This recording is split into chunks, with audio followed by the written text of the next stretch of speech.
We, the proud Indians, have a complete history which starts from the Indus Valley civilization, covering Mauryan dynasty, Gupta Empire, Cholas, Cheras, Pandyas, and then we have reached till our destination, which is ruled. That the country today is ruled by themselves. The people, we the people of the country, are ruling ourselves. Hello everyone, today's the topic is Rulers to Rule, Class 7, Chapter 1 of Civics.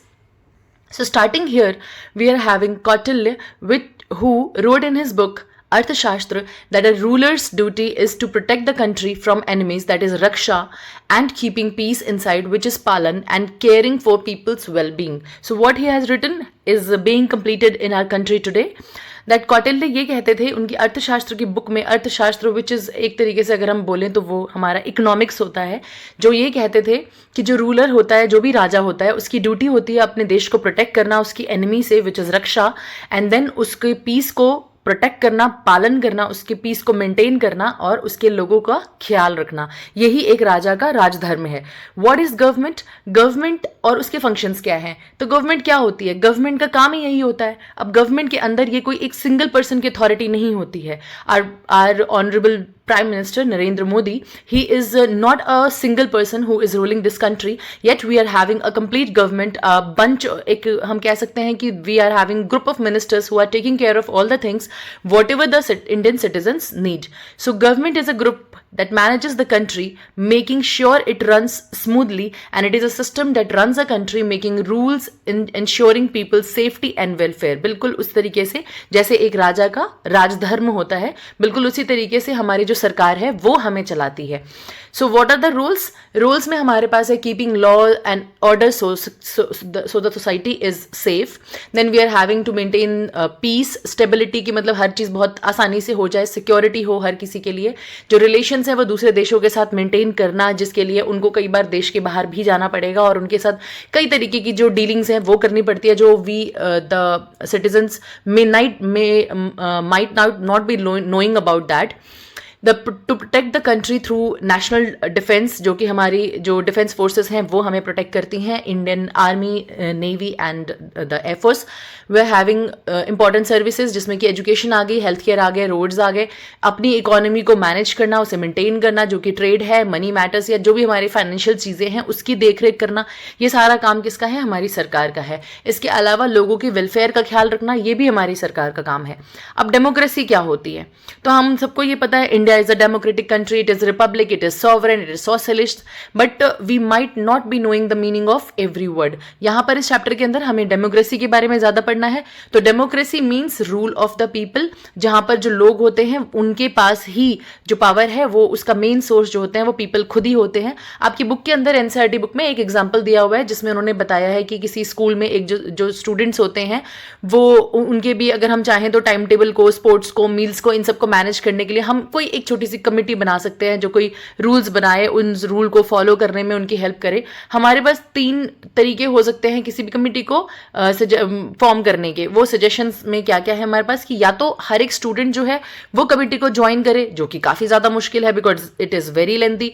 दूसरा option है कि जो भी आपका head teacher है वो students को pick करे, लेकिन यहाँ पर आप ये कह सकते हो कि हर एक की आवाज़ नहीं सुनी जाएगी because it is a random pick. तीसरा है हमारे पास जो स्टूडेंट्स हैं वो वोट करें अपने रिप्रेजेंटेटिव्स के लिए, अपने प्रतिनिधि के लिए, और जो कि हर एक ग्रेड से हो, हर एक लेवल पे हो. तो ये एक फेयरेस्ट वे हम मान सकते हैं कि ये एक करेक्ट मेथड है. जो ये तीसरा मेथड है, यही जो स्टूडेंट्स में हमने रिप्रेजेंटेटिव को चूज किया, बिल्कुल हमारी जो डेमोक्रेटिक गवर्नमेंट होती है वो बिल्कुल इसी प्लान पे काम करती है because it includes everyone's voice. According to Abraham Lincoln, जो कि यूएस के प्रेसिडेंट रह चुके हैं, he called democracy a government of the people, by the people and for the people. कि लोगों के लिए, लोगों के द्वारा और लोगों से ही जो सरकार है वो चलनी चाहिए. फंक्शंस क्या है उसके? तो किसी भी डेमोक्रेटिक गवर्नमेंट के अंदर डिफर कर सकता है, हर कंट्री का जो प्रोसेस है वो अलग अलग हो सकता है, लेकिन जो 3 मेन जॉब होते हैं गवर्नमेंट के वो होते हैं legislature, executive and judicial. Legislative में क्या करेंगे? वो लॉज बनाएंगे, रूल्स बनाएंगे. एग्जीक्यूटिव क्या करेगी? उन रूल्स को आगे कैरी आउट करेगी, उसे मैनेज करने में हेल्प करेगी. और जो जुडिशियरी होगी वो क्या करेगी? अगर किसी तरीके का कोई झगड़ा हो गया, कोई कॉन्फ्लिक्ट हो गई तो उसको सेटल डाउन करेगी और जो रूल्स है वो सब लोग फॉलो करें, इसको मेक श्योर करेगी. अगला आते हैं हमारे organs of Indian government which is the same which we have अभी जो हमने किया है इसमें लेजिस्लेचर आ गया हमारा, एग्जीक्यूटिव है, जुडिशरी है, तो यहाँ पर लेजिस्लेचर में हमारे लॉज बनते हैं जो कि आपकी इंडियन पार्लियामेंट है। Then we are having executive जो कि लॉ को इम्प्लीमेंट करती है, जिसमें कि हमारे जो पीएम है वो आ जाएंगे, प्रेसिडेंट आ जाएंगे, ये सब आ जाएंगे। जुडिशरी जो है वो हमारा सुप्रीम कोर्ट यहाँ पर शो हो रहा है, दैट मीन्स डिफरेंट जो भी हमारे कोर्ट्स हैं वो सारे के सारे जुडिशरी में आते हैं, जो लॉ को इंटरप्रेट करते हैं। इंटरप्रेट मतलब अपने अनुसार वो उसको समझते हैं कि लॉ जो है उसको किस तरीके से बनाए रखा जा सकता है, अगर कोई उसे तोड़ रहा है तो उसे कैसी सजा देनी है, ताकि हर बंदे को ये चीज याद रहे कि मुझे क्या चीजें नहीं करनी थी। व्हाट मेक्स गवर्नमेंट्स डिफरेंट, सरकार को कौन सी चीज जो है वो अलग बनाती है। तो हर एक गवर्नमेंट जो है वो अलग होती है, क्योंकि हर देश की अपनी हिस्ट्री है, उसका अपना कल्चर है, उसके अपने कुछ गोल्स होते हैं। अगर हम देखें तो जो की फैक्टर्स जो आते हैं वो ये आता है कि who decides this is the government. अगर डेमोक्रेसी की बात करें तो लोग डिसाइड करते हैं कि कौन हमारी सरकार को फॉर्म करेगा थ्रू वोटिंग। अगर थ्योरेक्रेसी की बात करें तो वहां पे रिलीजियस बिलीफ जो होंगे, मतलब रिलीजन बेस्ड जो चीजें हैं और जो लीडर्स हैं वो पावर को आगे असाइन करते हैं। हमारे देश में या किसी भी देश में जो सरकार है वो कैसे बनती है, तो डेमोक्रेसी में सरकार बनती है इलेक्शंस के थ्रू, और मोनार्की में जो राजा और रानी होते हैं अपनी वो फैमिली रूल्स के हिसाब से वो बन जाते हैं अगले उत्तराधिकारी उसके। अगर हम पार्ट्स ऑफ गवर्नमेंट बोल रहे हैं तो हमारे देश में अगर डेमोक्रेटिक कंट्री की बात कर रहे हैं तो लेजिस्लेचर होता है, एग्जीक्यूटिव होता है, जुडिशरी होती है, जिन सबका काम अलग होता है और कंबाइंड भी कहा जा सकता है, क्योंकि कुछ मैटर्स में वो एक दूसरे पे डिपेंडेंट भी होते हैं, इंडिपेंडेंट भी होते हैं। इंडिपेंडेंट ही मेन वो काम करते हैं, किसी और का कोई उसमें जो है रोल नहीं होता, बट ये कनेक्टेड इसलिए है क्योंकि हर एक चीज जो है वो आपस में कहीं ना कहीं कनेक्टेड है। डेमोक्रेसी के अंदर जो रूल्स होते हैं वो हमारे कॉन्स्टिट्यूशन के अंदर मेंशन होते हैं। मोनार्की में अगर बात करें तो राजा डिसाइड करता है क्या सही है और क्या गलत, जैसे कि हमने उसमें भी देखा है, we have gone through many movies, Baahubali में भी हमने देखा, बहुत सारी ऐसी मूवीज देखी हैं, उसके अंदर वो जो भी राजा या रानी होते हैं वही उन्हीं का वचन जो होता है वो शासन बन जाता है, कुछ इस तरीके की चीज़ है। तो ये मोनार्की सिस्टम हुआ basically. What is the government working for, तो सरकार क्यों किसके लिए काम करती है, तो जैसे हम अगर इंडिया की बात करें तो यहाँ पर जो एम है हमारा मेन वो इक्वालिटी और प्रॉस्पेरिटी पे है, हर किसी के लिए जो बराबरी रखनी है वो रखनी है हमें। बाकी लोग इस बात पे फोकस कर सकते हैं कि हमें ग्रुप या फैमिलीज के ऊपर फोकस करना है। डेमोक्रेटिक गवर्नमेंट जो अराउंड द वर्ल्ड अगर हम बात कर रहे हैं तो डेमोक्रेसी जो है वो most popular type of government है आज की तारीख में, लेकिन हर डेमोक्रेसी अलग तरीके से काम करती है। यूएसए के अंदर जो डेमोक्रेसी को अडॉप्ट किया गया वो 1787 में, स्विट्जरलैंड का, इन सबका अलग अलग जो ईयर है वो दिया हुआ है in which they have adopted democratic form of government.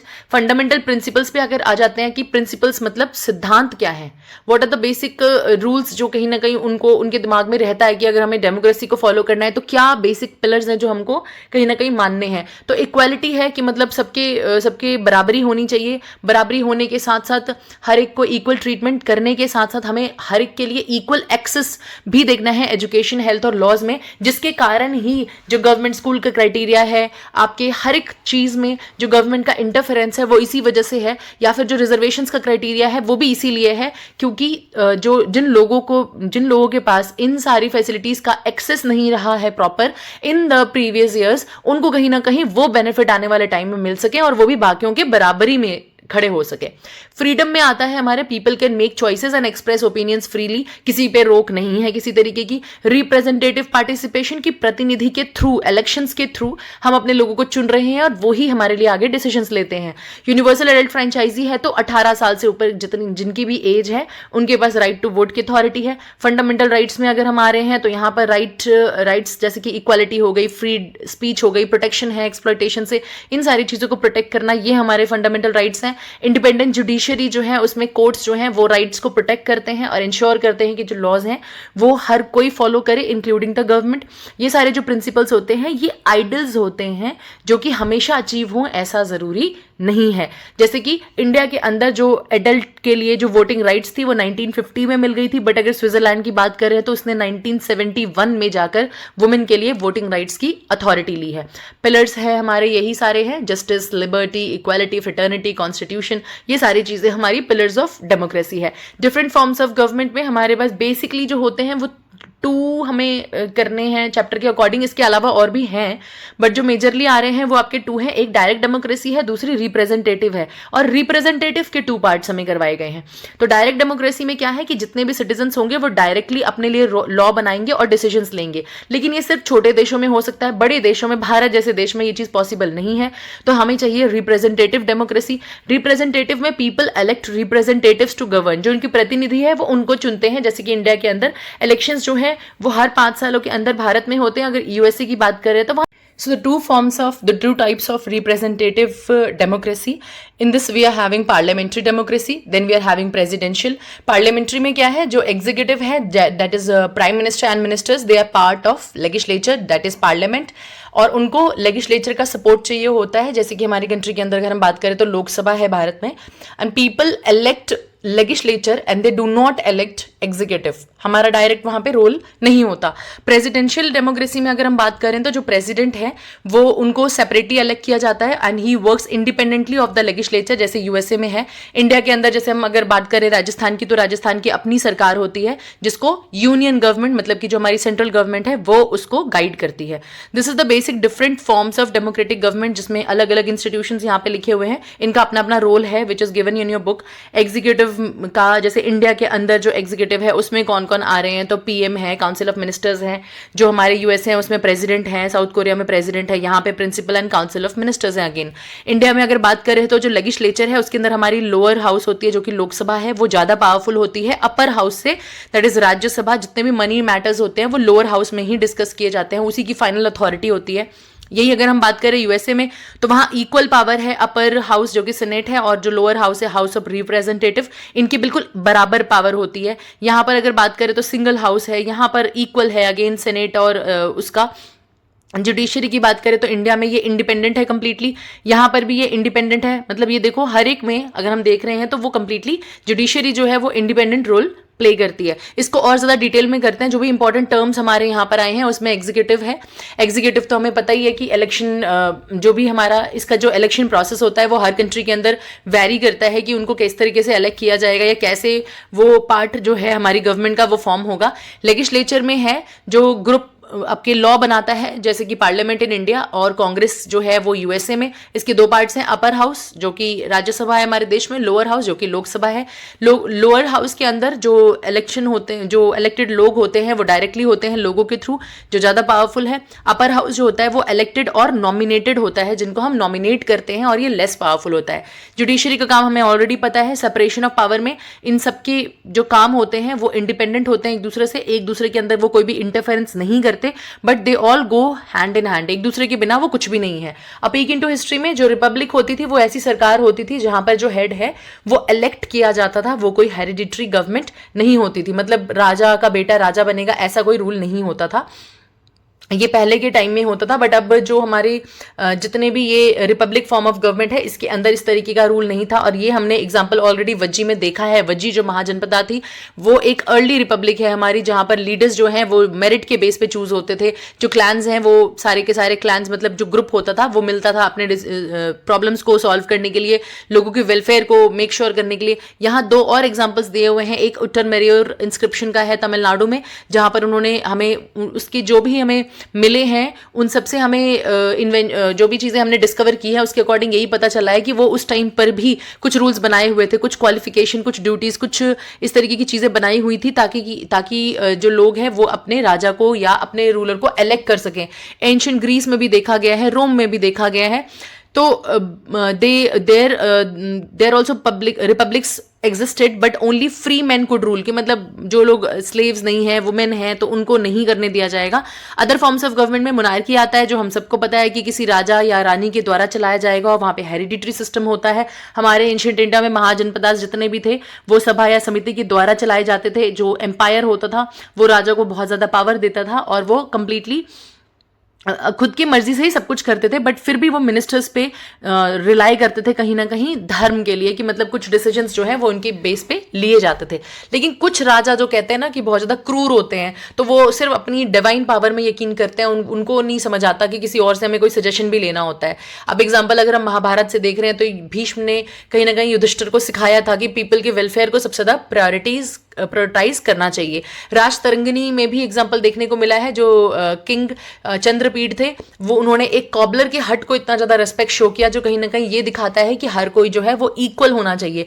Monarchy जो आजकल है उसमें एब्सोल्यूट मोनार्की का एग्जाम्पल सऊदी अरेबिया में है, कॉन्स्टिट्यूशनल मोनार्की का एग्जाम्पल यूनाइटेड किंगडम में है। कॉन्स्टिट्यूशनल मोनार्की होगी तो वहां पर एक कॉन्स्टिट्यूशन होगा जो इन सब चीज़ों को गवर्न करेगा। एब्सोल्यूट मोनार्की है तो कंप्लीटली वो राजा के हिसाब से चलेगा।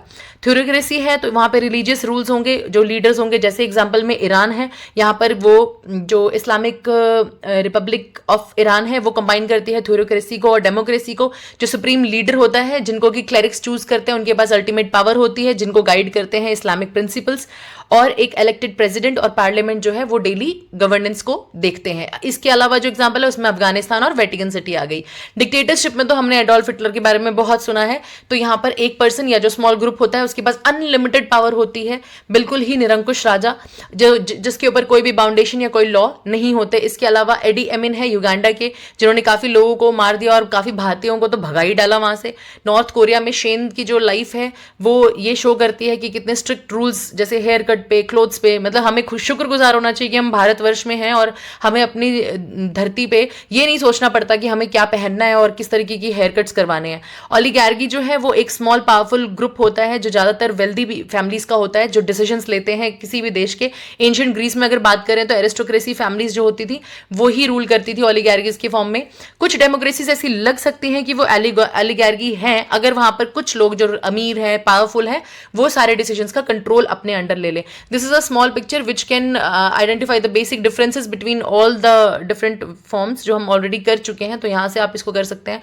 वाई डेमोक्रेसी मैटर्स, तो obviously it gives more rights and choices, it gives people to choose how to live, speak, dress, believe and do whatever you like until it is harming anyone.